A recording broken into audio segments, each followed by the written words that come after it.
The Hickey family began fishing in Bailey's Harbor in the mid-1800s. Martin Hickey Sr. began fishing hooks for lake trout using a 20-foot flat-bottom boat. He purchased his first boat in the late 1800s and he named it the Pathfinder. Martin Sr.'s sons, William and Martin Jr., were the next generation of fishermen in Bailey's Harbor. They began fishing gill nets and pond nets in the early 1900s. And the Hickey's dock existed where the current Bailey's Harbor Town Marina is today. The sons of William, Dennis and Jeffrey Hickey, are the third generation of fishermen in Bailey's Harbor. They began working in the 1960s after duty in the U.S. Navy. They moved their operations to the other side of the harbor, where the Bailey Harbor's Yacht Club condos are located today. And in the 70s, they purchased a gill net boat and named it the Pathfinder in honor of their grandfather and father. And the fishing operations steadily grew throughout decades. Throughout the years, the Hickey brothers have worked with the Wisconsin DNR, Sea Grant, Fisheries Co-op at UW Stevens Point, and the U.S. Fish and Wildlife to complete numerous assessments, tagging, and research projects. And as a result, Dennis was appointed by Governor Tony Earl to the Great Lakes Fish Commission, Lake Michigan Commercial Fisheries Advisor, a position he still holds today. In 2000, Dennis Hickey's daughter Karen Stuth and son-in-law Todd Stuth became actively involved in the fishery. The brand has grown to include Bailey's Harbor Fish Company and includes a retail fish shop. The fleet of boats has grown to accommodate fishing in both the Bay of Green Bay and Lake Michigan, and the research projects that the Hickey Brothers Research LLC completed have expanded beyond Wisconsin and into the inland northwest U.S. The Hickey family welcomes you to stop by their fishery, look at the decades of fishing history, see an active commercial fish processing plant, purchase local fresh fish, and hear some fish tales. Please join me in welcoming our speaker this evening, Dennis Hickey.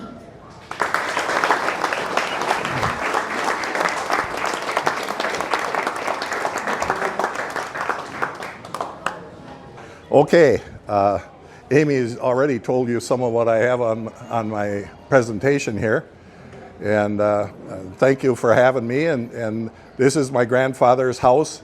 If you go through Bailey's Harbor, it would be right where the town hall, the barn in the background there would be right over there. That would be where the town hall sits. Right across the street would be the docks. That's probably taken, that picture is probably taken in the early 20s. And if you notice along the shoreline behind the net reels, there's no houses, no building or anything, as my grandfather owned the whole north end of town, and that was his farm there. I took this picture, or I should say Amy did, took these pictures for me, and she put this whole presentation together for me with the PowerPoint out of Schooners of Door County. And the reason I took it was, and I wanted it, is if you notice along the shoreline here, all the early fish that were sent down to Milwaukee and Chicago were in barrels. I don't know, I've often looked at this picture and wondered if they opened up the barrels and let the juice run in the river down there, or what, why they did that. But that's how the early fish were all shipped out.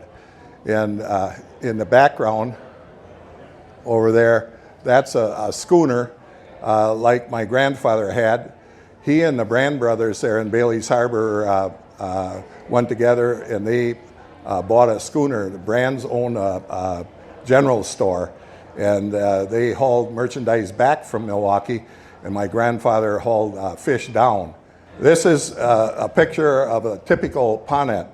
Quite often I get questions about how do you get the stakes in and everything, so I thought I'd spend more time on the ponnets, because we were the last fishermen on Lake Michigan to fish the big live entrapment ponnet. This is a picture of a 50-foot ponnet.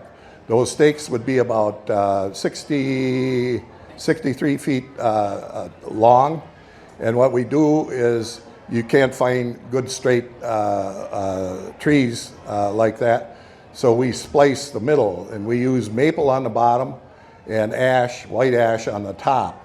and then they're spliced with, I take a chainsaw and cut on an angle on both sides, and splice them together and drill through them with 5 to 6 big bolts.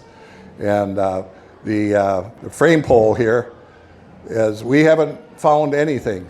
And since the beginning of the time that the fishermen started using ponnets, they always used ironwood. And that is the toughest thing you ever want to see when you're inside lifting in there. You can have a sea and they just bend and twist and everything. We tried using pipe and cable and everything. Nothing holds up like ironwood. So it's one of those things you can't beat some of the old style of stuff. In the inside here is 36 foot square. And we actually come in from the outside here with a 35 foot boat, come right inside and lay inside the net and release the corner lines.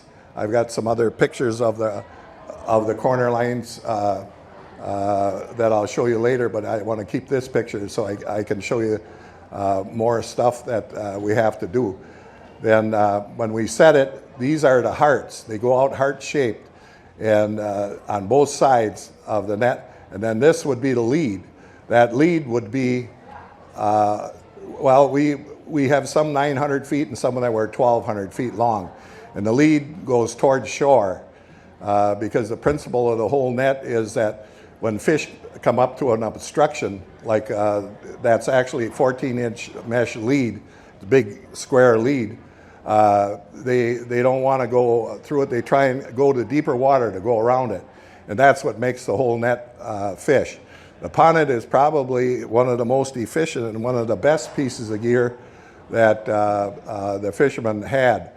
The fishing first started with ponnets up on Washington Island, and they didn't fish there very long. And they, in 1840, they were started on Washington Island. In 1854, they moved down toward North Bay and Moonlight Bay, and they fished ponnets down there. And that is the area that we still fish, but we fish with trap nets now. The reason we quit fishing the ponnets was twofold. Because of the zebra mussels, I think a lot of the whitefish, that was the mainstay of the fishery, have moved to deeper water because of the water clarity, and there isn't as much feed on the inside now as there was. And the other thing is there's so many small boats and boaters now that it's just, you could mark it, unbelievable. We put lights on them and mark them everywhere, buoys everywhere. They'll still try and go right through them. So it's hopeless to try and fish them. But now the nets that we fish are called trap nets, and they actually are submerged underneath the water. And but they're the same style net, except that it has a top on it where this is all open. The way that we would lift this net is you go lay the boat right inside there, release your corner blocks, pull the net up by hand. And one of the reasons that it was really a good net to lift with and everything, when you pull it by hand, it's slow, and you just gradually keep working it up. And when you do, you can see the sublegal whitefish and other fish squirting right out of the sides of the net. You can see them zipping out because that's bigger twine. And then gradually you roll the fish over onto the lifter back, and that's 2.5-inch twine. That's smaller. And then they'll all lay there, and I've got pictures of that too. You can see that's the frame pole that I was talking about with the ironwood along there. That's the toughest thing you can get out there. You can have a storm and everything. Those ironwood frame poles hold up through, a 10, 15-foot sea. This is a picture of us when we're first setting a ponnet. Now there's a good picture too of seeing how far the lead goes towards shore there, and then how far out your hearts go. Hearts go out 150 feet, and that lead there is 1,200 feet long all the way along there, and that leads the fish out to the 36-foot square pot. On the bottom of this line here is a pulley down on the bottom of the stake, and that pulls the bottom corner of the pot out and pulls it tight when we get ready to leave a net. This is another picture of the releasing in the middle stake there has the tunnel. It's cone-shaped tunnel that when the lead leads the fish all the way to the net, and then they get in the hearts and circle around, and then they go into the cone-shaped tunnel. The tunnel is 12 foot wide, 22 feet long, and they varied, but I made them about 16 feet high. So that it's big gear, and this was fished all over, all the way down Lake Michigan shoreline, all the way to Milwaukee, Whitefish Bay in Milwaukee. That's another picture of the stakes when we were finishing up setting them. We use a hydraulic winch that my brother invented on the boat to lift the stakes up in the air, and then we actually shoved them about 4 feet in the mud so they didn't come out of there. And then every fall we reverse the order and pull them back out of there after we take the nets and everything off of it. I looked around because it's the Historical Society, I thought I'd try and find some older pictures and stuff. This is some pictures of the Winiger fish rig in Bailey's Harbor with wooden boats, and that's a lifting boat. This was probably taken in late 20s, early 30s. And they went right inside that net with that boat. Sometimes in the fall, when we were lifting, we would go into a net with two boats. We'd have one boat on the outside, one boat on the inside scooping, and that's all live entrapment, and it's all lake trout and whitefish, mostly whitefish in there. And we pull them all up by hand. You can see he's just finishing pulling up there and pinning it down the rail. And then we get in there and scoop. We scoop it's all scooped by hand. You could power scoop them, but it would be too hard on the fish. What we do, we scoop into a measuring lugger like that, and then we let the fish that we don't want, they have to be 17 inches to be legal. But a lot of times, because we're on quotas now, we can only take just so many fish. We have one individual quota for the whole year, and we have to decide how many fish we're going to take and when we're going to take it. And because it's live entrapment, we sort through and we know what our orders are.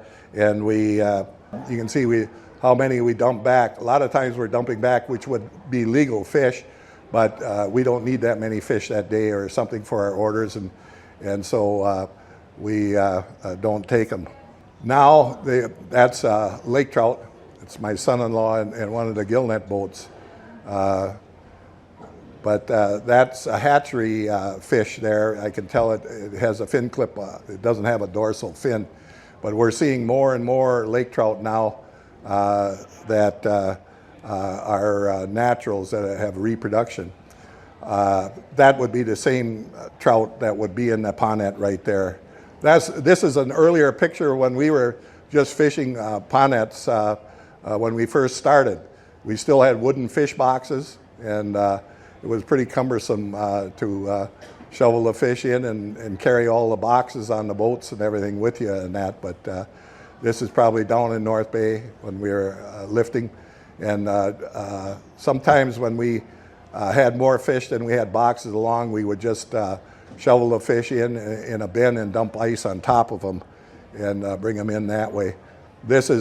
It's not always nice and calm like you saw when we were setting the stakes out there. This is what it's like a lot of days. By the time you get done lifting and you're heading for home, that's our ponnet boat there. This picture was taken in 20s, I think.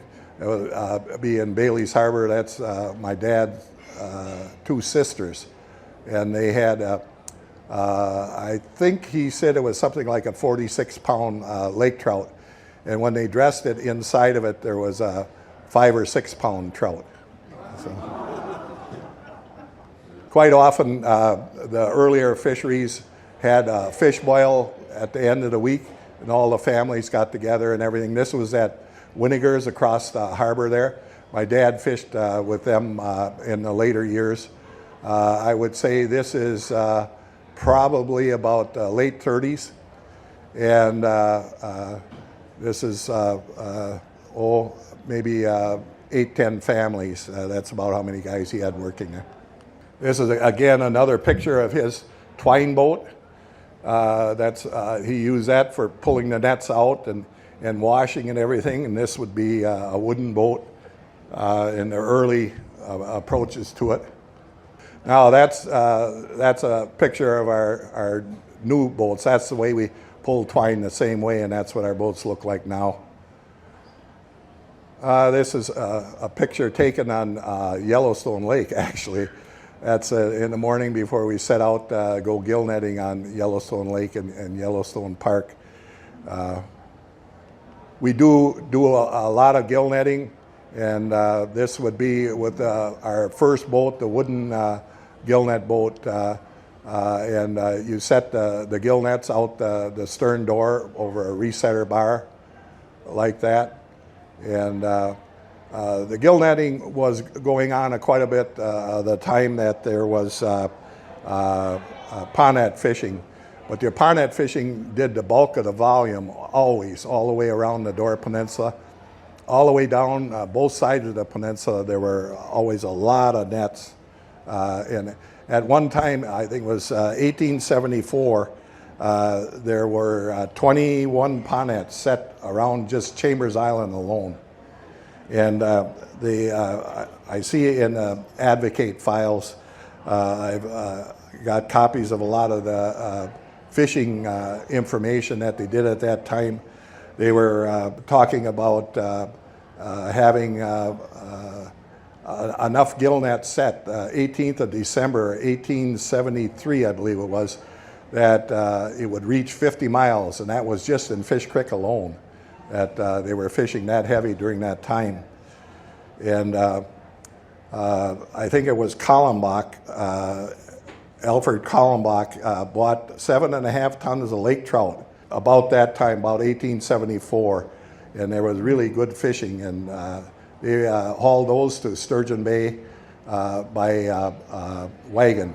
And when it got more snow later on, there were articles in the Advocate files that said that they knew it was good fishing up north and Gills Rock and so forth because there were 2 sleigh loads of trout came through today. This would be in January, and that, you know. The fishing as far as the gill netting and the pond netting, which of course we switched to trap nets now, but this is a picture of how the fish in a gill net, when you're lifting when it's real calm, if you get a lot of them, the nets will float right up. We prefer fishing the live entrapment than the gill nets because the gill net, to get them out of the net, they can still be live because we do what we call day sets now. We go out there with our sonars and find where the school is and set the nets right through it. And you can start lifting as soon as you get done setting. And you don't have any bycatch, but the fish are not as nice as the live entrapment fish because you have to handle them to pick them through the twine and that, you know. This is a picture of my uncle in Bailey's Harbor with, again, a wooden boat breaking ice to get out, and it's probably January. They fish chubs there. This is probably in the 30s. This is our big gill net boat. It still had a Kallenberg in it, and we could go right on through the ice with the Kallenberg. And we fished a lot of chubs with this boat. And that we still have that boat, but it's pulled out in the Sister Bay because we don't have any chub fishing going on right now because the chubs are there, but they don't grow up. They don't have enough feed. They're not getting mature. But if chub fishing comes back, we'll have that boat back on the lake. We're rebuilding one of our other gill net boats in our building there at the fishery right now. This is a picture of a wooden gill net boat that is the land that we bought right now for our dock. And that's where there was a dock, and that we dug that all out of there and put in now all steel dock. And that's the location. This belonged to the fishermen that owned that land before us. I took this picture out of a book because it was pretty typical all the way around Door County and down the line all the way to Milwaukee. that all harbors like Algoma, Sheboygan, and so on and so forth, all had a whole row of gillnet boats always parked all the way down the line. Fishing was a big part of the industry. That's a picture, again, in the 30s of, it's Rusty Meyer from Algoma, Gene Heald, which was my uncle from Bailey's Harbor, and my dad on the end from Bailey's Harbor. They're on the roof of the gillnet boat that belonged to Cliff Winiger in Bailey's Harbor. I think they ran that boat in the wintertime for chubs for him. That's another picture of his dock.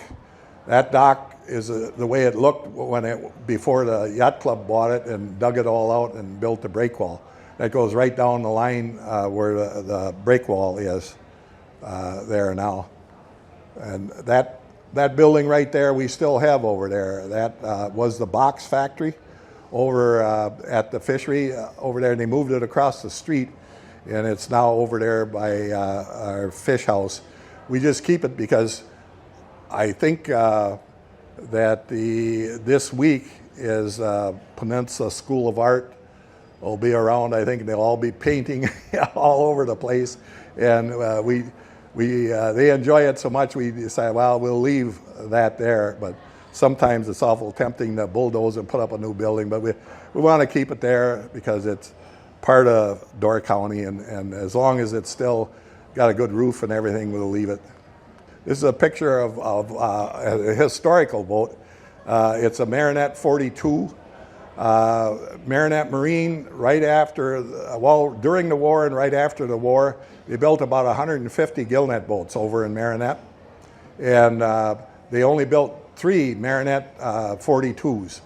And that's the only one left. There's one that's upside down, and they use it for a doghouse on the Indian reservation up by Bayfield. And there's one that they tried to make into a trawler, and it's in Minnesota by Lake of the Woods over there, and it's basically just scrapped out. So that's the last one left.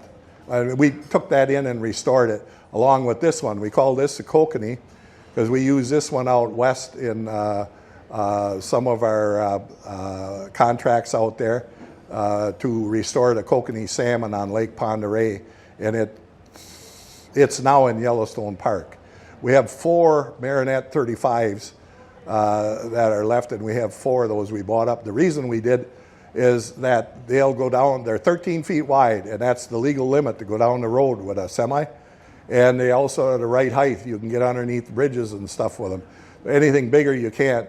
And yet they were a good, roomy little boat for their size and that. So I would say we probably have the best 4 that are still left. A lot of the other ones are all scrapped and gone now and everything. Yeah, that's another reason why we don't concentrate too much on gill netting anymore. That's your Cladophora. If you go out in Lake Michigan and it's blowing northeast, and it doesn't matter if it's blowing much more than 10 miles an hour, that's what your gill nets are going to look like. And then you got to sit and pressure wash them all and everything. That's why we're on Green Bay right now, fishing the live entrapment that's over there. I kept this picture because if you see, we were lifting upon it, and I had a hole of a lake trout that had a lamprey. You can see the lamprey hanging on it. And I wanted to talk about lampreys a little bit. And so that was the only picture that I had of actually getting a fish with lamprey on it out in the lake. And as Amy said before, I'm an advisor to the Great Lakes Fishery Commission. And one of our jobs is to try and alert people to the idea that there's still lamprey and there's still a lot of work being done to control them, and it costs a lot of money. And so the commission is in charge of that. And so this last year, and it's always been that way, it's a shared project between Canada and the U.S. As far as the money and everything for it. And Canada has always dragged their feet on being willing to pay their share. And this last year, they were really holding out, and we couldn't get the monies we needed. And so fortunately, Congressman Gallagher and Ron Johnson went to bat for us in Washington a little bit, and we got enough money now for lamprey control again, but it's an ongoing battle all the time. And if you have never seen a lamprey, we had the commission built these models of a lamprey, and they're pretty accurate. They're even like a little bit slippery. I'll pass them out here if you want to pass them around, and you can get a close look at what a lamprey would look like. The first lamprey weir that we had built was in Hibbert's Creek in 1947. This is before the Great Lakes Fishery Commission even was ratified. The Fishery Commission that deals with all the lamprey was, they argued back and forth all the way from the beginning of World War II to the 1954-55 when they ratified it, to overfunding and how they should go about. But every year from, say, 1940 on, the lake trouts became less and less out there. And finally in 54, they ratified the Great Lakes Fishery Commission, and then they agreed to share the monies. But Hibbert's Creek was the first lamprey weir, and it was a combination electrical and mechanical barrier.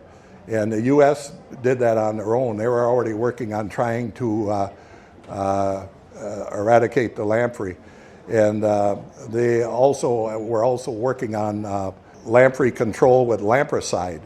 And they were experimenting with some of that. But it got to be about into the 50s before they actually came up with a lampricide that really worked good. And they tried several other things like sterile male and several things. The catch of lake trout was down to 3,000 pounds in 1952. 1943, it was 7 million pounds of lake trout right here in Door County. So that's how bad the lamprey had got. Once the lamprey took over and pretty well wiped out all the lake trout, it was kind of interesting because they did save the stock of lake trout, and they took it to Lewis Lake in Wyoming. And Fish and Wildlife still uses Lewis Lake to get their brood stock for planting lake trout. And then in the early 50s, they started planting lake trout back.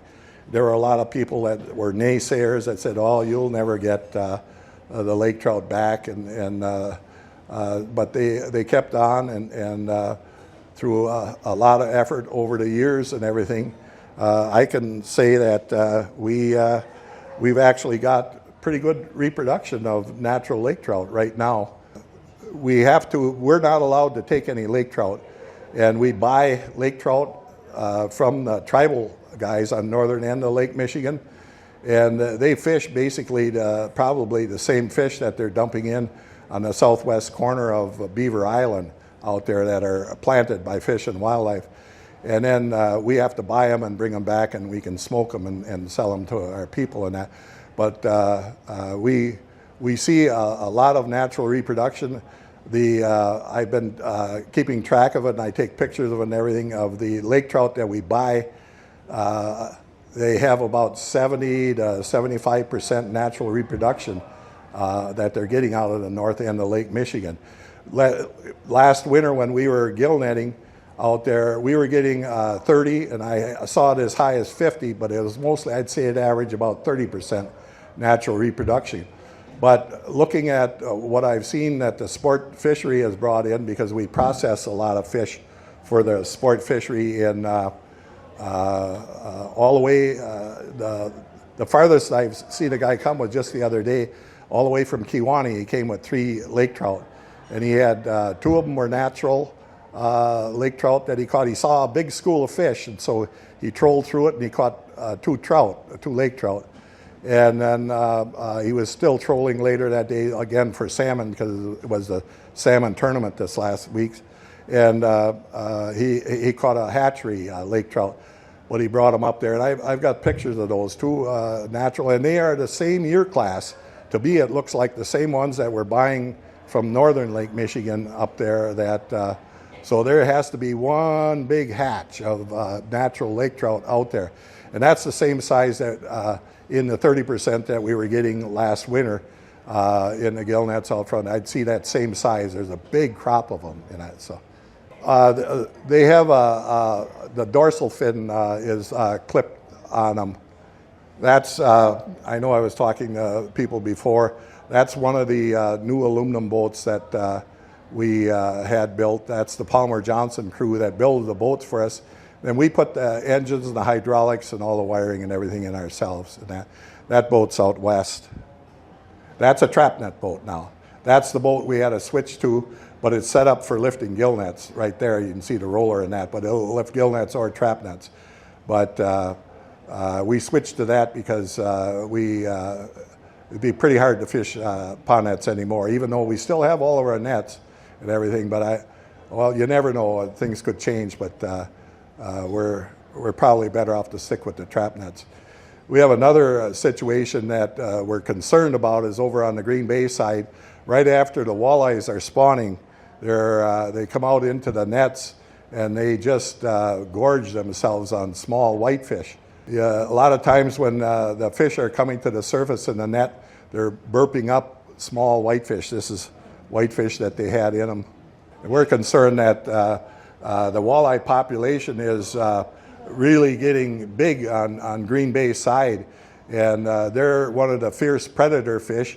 And like here in Wisconsin, they're real happy about that because it's a great sport fishery and it's brought a lot of money in and economic impact. But now in Idaho, where we're working, they have us get those out of there because they were concerned that they're eating up their native species. And they've got all their native trout, really beautiful fish, and that the walleyes are going to eat up. This is about I'd say a 10 or 12 inch whitefish in the mouth of a walleye. You couldn't get it all the way down, but so they're a fierce predator. One of the things that people ask about too is whether we still save the caviar out of the fish, and in the fall when we're dressing the fish in the whitefish. We say whitefish and herring both. The herring we get from Lake Superior, we buy those, but we don't have any on. We have an occasional one on Lake Michigan, but it's mainly the whitefish caviar that we do in the fall. After you pick the eggs, you rub them on a screen like that, and then they go into the kettles, and then they're washed. You have to wash them off, and then they're poured out onto other screens, and then they're dried. They're dried, and then they're salted. They're mixed and salted, and then we export most of it to the Scandinavian countries, both Sweden and Norway, and we do have more and more people now that are buying it here that are interested in Door County caviar, and that's what it looks like. The people that know what it is, they come right in and want it. Other people, they're a little skeptical yet about caviar. This again is one of our trap net boats lifting a trap net. The trap net actually comes up and goes all the way across the boat, and because it has a top on it, it slides the fish all to one side, just like the pond net lift. They'd all be in there live entrapment lift. This was taken in Yellowstone Park, but it's a good picture to show you the shape of a trap net. I stood on the roof of one of the trap net boats. You can see the pot down in the bottom, down here. This is the pot portion. And then this is your hearts. You got a double heart there, and then your fish come up the lead, right down the middle here, and they go in here and they circle around and they keep on circling, work their way up and through the tunnel into the net. And that's how the net sits in the water. It looks pretty small here, but that's still about 150 feet from here to there and back, and that's 22 feet across here. That's when you're getting ready to lift the trap net. That's the lifting lines They come in and we pull the boat right underneath the whole net. This is this year. This is, I think, about a Thursday before the 4th of July. We're in Carmody Park over in Little Sturgeon, and that's one of our trap net boats coming in with the trap net whitefish. And that day we decided that we're going to try and catch up because it's before the 4th of July. We had a lot of orders for restaurants and that. And that's the advantage to fishing live entrapment. You can do that. And then we back up like that, and they slide the fish into the reefer trucks over there. Those are our trucks. And then I tried to go right down the line what happens with the fish, the way we process them, the way we handle them, compared to the wooden barrels on the dock and that. And then when they get to the fishery, the boys slide them right in there, and they're taken to the scaling machine. And then the guys cut the heads off, and then they go over to the other guy standing there, and they go into the filleting machine. They come out of the filleting machine, and they get dipped in ice water, and they're stacked in plastic totes, and they're put in the cooler until they have time to start packing them. And they're packed in white boxes, weighed and packed, and they go off to the restaurant. Generally, we try and get in by 11 in the morning if we can, and this is about 3 in the afternoon, and they'll still take those to the restaurants. That's a sport caught lake trout. See the fin there? That's a natural. We've been buying lake trout from the tribal. We're not allowed to take them, but we have so much demand for lake trout now because they're really, the Lake Michigan lake trout that are natural are really a nice product that we buy them from the tribal guys on the northern end of Lake Michigan. They can take them, and then we sell them. Now, if you look, you'll see that's a natural. That one might be a hatchery. That's a natural. That's a natural. That's natural. That's natural. I can't see from here. That might be a hatchery. I can't see from here. That's a hatchery. That's a natural. That's hatchery. That's natural, natural. And that. Anyhow, we figure it out. We keep track of them and watch that. They're running about 70 to 75% naturals that we've got out there. And that's the same size, even though you saw those sport caught fish there. They're about that same year class.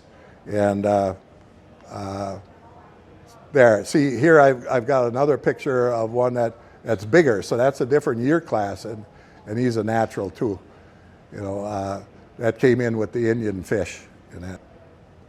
That's that 26-pound lake trout that was caught in front of Bailey's Harbor this year.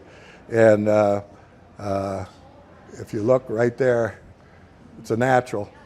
That's the other reason why we ask when we buy salmon from the fish houses up north is that we can get the Lake Michigan. This actually is not as bright as it normally is, and they took the picture on top of a bloody table, but they're almost as orange on the lake trout that are out there now, the naturals, as sockeye salmon from Alaska. And this, everybody asks always, what do you do with the scraps? So I had to take a picture of that for you. And fortunately, Amy could do that. She took pictures off of my phone of a pile of pictures from all over and put it all together for us. So. That's our fish market over there. That's the front. That's the big building in back there is where they work on boats. That's where my boat is in there now. Bay Ship guys are working on it. So. As a retail shop. We smoke a lot of fish. We have a computerized smoker. Well, it's sideways, but that's our dock down there. That's the main slip in there, and these are the other two islands out there. I can take some questions if. Okay. Are the lake trout only used for smoking? Fresh like Oh, yes. We deliberately get the lake trout in, and we have them up there, the buyer up there, because he gets whitefish from us too, and he because we'll send him whitefish, he'll cooperate with the lake trout with us, and he saves out the smaller ones, and we have fresh lake trout fillets too. Are you open for tours at all? Well, anytime you come in there, if you come after lunch, you're welcome. There's always somebody standing there watching, the process where they're dumping the fish and, filleting and going through it and that. And if I'm around there and you see me, I'll take you back and show you where they're working on boats. And also half of that building is where they string nets all winter long too, and that in there. So there's always something going on somewhere around there. Are there, in other countries, do they use pond fishing or pond nets like they do in the Great Lakes? Yeah, they call them stake nets over by, actually our grandfather came from the Rennesy Islands in Norway, and my wife and I were over there about 6-8 years ago, and the original farmhouse that he came from, and it was still there. It's a farm, and they still fish pretty much what we'd call old-fashioned, and they still fish stake nets over there, for herring mostly there. Is there a certain age when lake trout are really eat?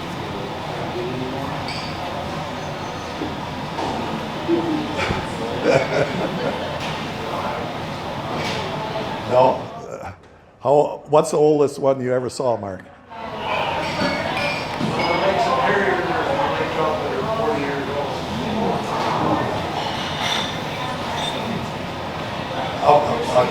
How long did I wait on that? Actually, two questions, if it's okay. One is, why are the whitefish biting on hook and line now? And second of all, why did the lamprey concentrate on the lake trout? Well, I think the lake trout have smaller scales, and hook and line. I think that the baits and the jigs and the equipment that they have, the sport fishery have, it's no longer just hope that you catch a fish. You can go out there. I went on the ice with my grandsons, and they were fishing perch. They see enough whitefish. They weren't interested in fishing whitefish this winter. And all of a sudden, they have a TV in the corner of their shanty that's hitched to their camera that's down on the bottom. And they're watching the perch, and they're keeping an eye on. All of a sudden, a whitefish swam through. And I said, oh, gee, there's a dandy whitefish, about 2.5 pound whitefish. And he says, whoa, you want to see me catch it? And it swam out of the picture. And so he dropped a lead sinker down, and he tapped it on the bottom, and the mud splashed up a little bit. All of a sudden, here comes the whitefish back. And he lowers down a minnow, and the whitefish was coming real slow, and looked at it, and he went over and he twisted on his line so he could get it.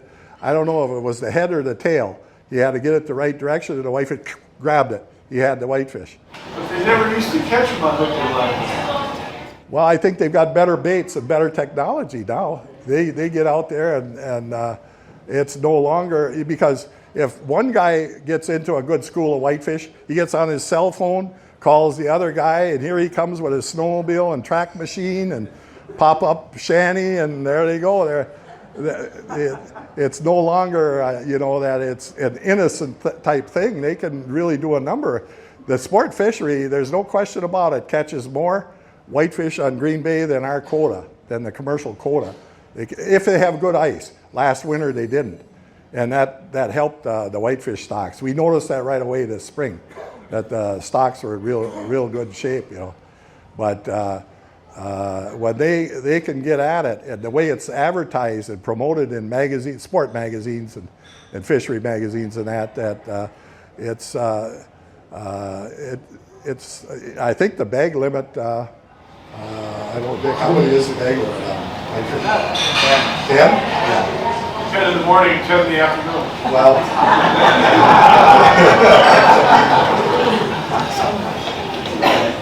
Yeah. Are you fishing in winter at all? Oh yeah, yeah. I love ice fishing in the winter, but the last 3 years we haven't had good enough ice. I don't want to go out there. I don't want to take a chance, with our equipment and everything. I don't want to drop the nets and everything. What are you using for fishing? Well, we either go ice fishing, drill a hole, and we have a hydraulic drill, and we can run the lines underneath the ice, and then pull our nets in with a running line, and then you pull the nets in by hand. We could use a hydraulic lifter too if we wanted to, but we do it by hand, the way it is.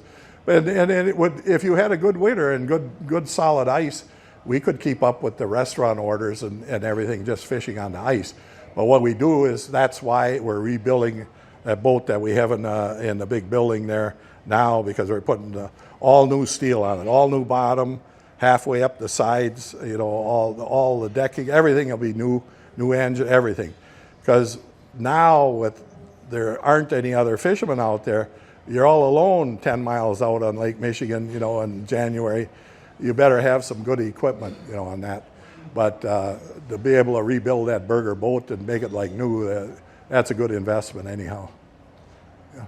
How many commercial fishermen are there still left in Door County? You actually only have about 3 real fish rigs left in Door County. And the interesting thing is, in that information that I got out of the Door County Advocate, in 1874, I think there were 2 ponets set by 2 different Webergs.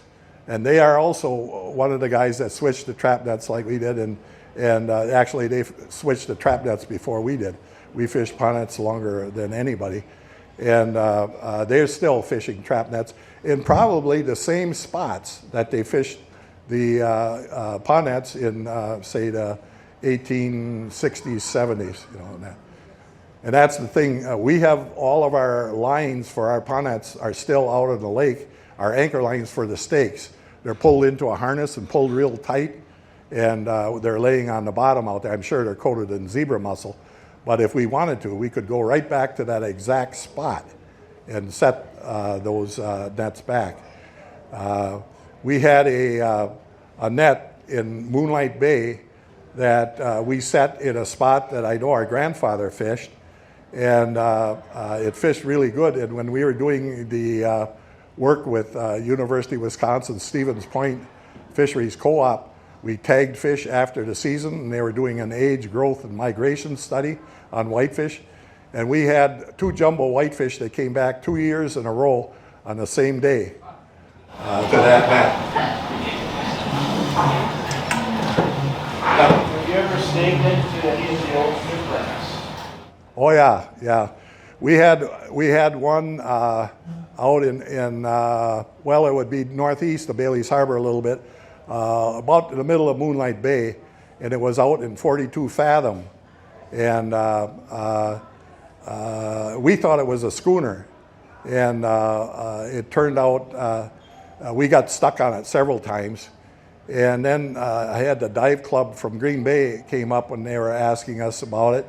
And in the Door County Advocate files, it said that it's in this same boat, we know it is now, they said it was in 43 or 44 fathom, and we knew it was in 42 fathom because we would go to the inside end of our chub gang and set out. And we'd, every once in a while, I'd see it on the radar and just go right up, right across the top of it, down again. And it turned out that it was a steam tug, Levington, and they found it. It had a 12-inch shaft and wheel, and it was pushing 2 barges. I think that was, I can't remember the date for sure, but it was, surprisingly, it was in the 1900s. It was maybe about 1910 or so. And they twisted the wheel off, and it twisted the shaft off up in the stern tube, and it just 12-inch shaft. It just sank, just like that. And I guess now there's actually a book somewhere, and I haven't seen the pictures, but people have told me. I think some of the divers did since they found it. We told them where it was by using our numbers for the end of our chub gang, and they went back and found it out there. And but now with the water clarity, they use the side scanning sonar and that. They found that would really be neat to recover something. They say it's sitting there just perfect, and that's the way it went down too, with the shaft just sunk like that. You know. I'm wondering about the ships that, or boats that your grandfather and father had. What kind of wood were they made of, and who would have built them? Well, the one, I don't know if I had that picture on here or not. The Gillnet boat with the 2 or 3 women standing on the bow, named Pathfinder. That was a Berger boat built by Berger Boat Works, and it was number 19. I've still got the documents for it. So that was it's a strip lath boat, and I would say it was probably oak. Talking about repair nets. What we do, or well, we've got the big building there. Right now, I've got my boat right in the middle of it, but it's all heated in the winter, and that the guys say that they'll have it out of there yet this fall. I hope they do, because we want to use it this winter. And then in the winter, it doesn't matter if it's snowing or whatever. We have another big door that opens up to the storage room, and all the nets, the big trap nets, are put on pallets. We go in there with a forklift, pick up the pallet you want, bring it out, set it down on the floor, and they spread it out, check it all for mending. It's all mended, labeled, which net it is, where it's going to go for the next year, and you put it back on the racks and the shelves in that big back building. I'd be happy to give you, if I'm around there, I'd give you a tour and show you. It's come a long ways from some of the earlier fishing, and that's why there's probably only 3 fish rigs left. But I think the 3 fish rigs that are left are all live and trapman fish rigs, and we probably are producing close to what, say, 150 fishermen were producing before. Because a lot of the guys, even on the Ponnet rigs, they were like 2 or 3 different families all got together, and one owned the net, one owned the boat, one made steaks. And then they used, the real goal of it was to produce fish for a living and for their family, you know, and for their neighbors and everything. And then they shipped some. So it was a different type of fishery, you know. So, but the DNR sets the overall quota. They set the overall allowable harvest, and then we own a percentage of that harvest, and of that quota, I should say. And that's why we fish for the market or for what we need for our restaurant orders or whatever.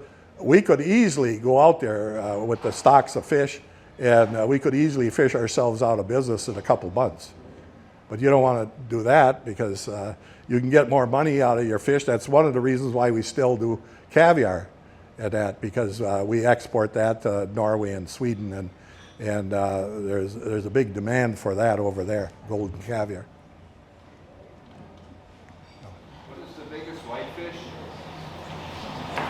How big do they get? Well, out of Green Bay, I'll give you a current. The other day I saw my grandson with, I think he said it was a 12-pounder, but I've seen him up to 18 pounds down in Whitefish Bay, that's probably 30 years ago. But that's not to say that there wouldn't be some out there that big right now, too. You know. Can you tell us how many pounds of whitefish you're allowed to take there?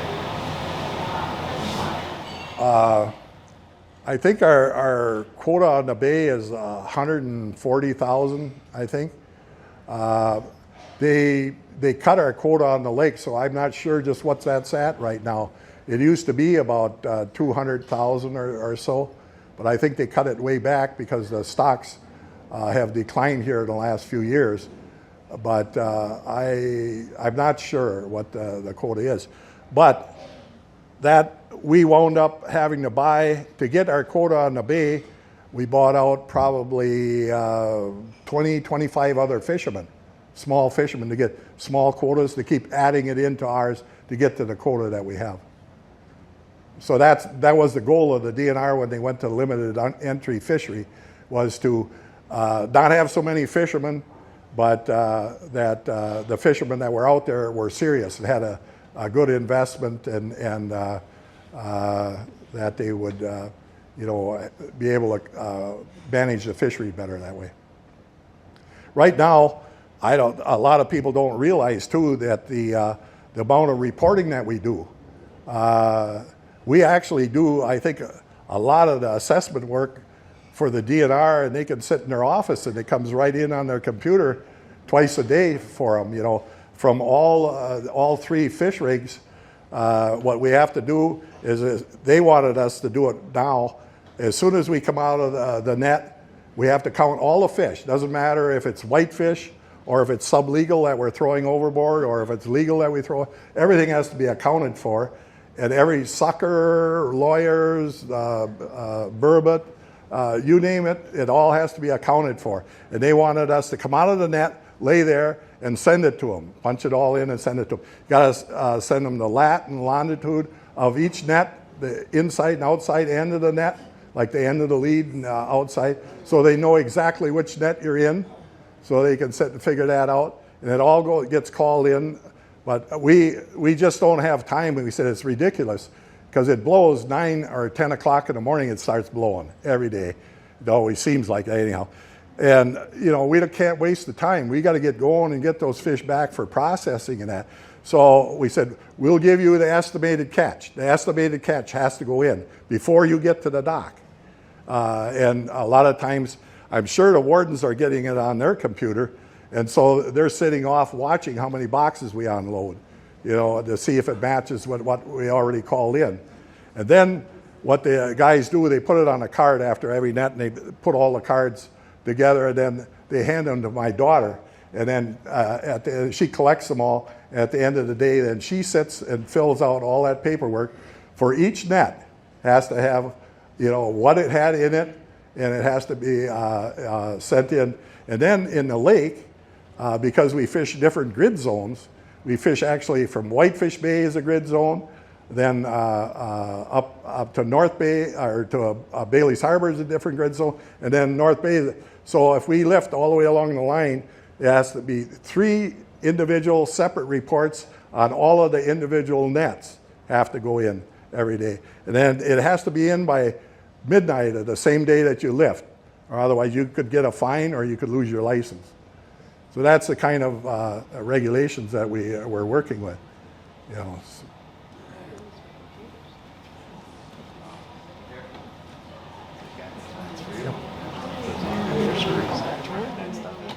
Well, this time of the year, we're really lucky. We got a bunch of high school kids, and they really go at it. So we've probably got 6 or 8 high school kids and about 8 or 10 full-time guys in Bailey's Harbor. But I know like Yellowstone Park carries a staff of about 24 guys. And girls too, we have women too. And then we have guys in Idaho too. We have another plant there. So my daughter, that's why she didn't have time to do the PowerPoint for us, on that. So. Well, thank you so much.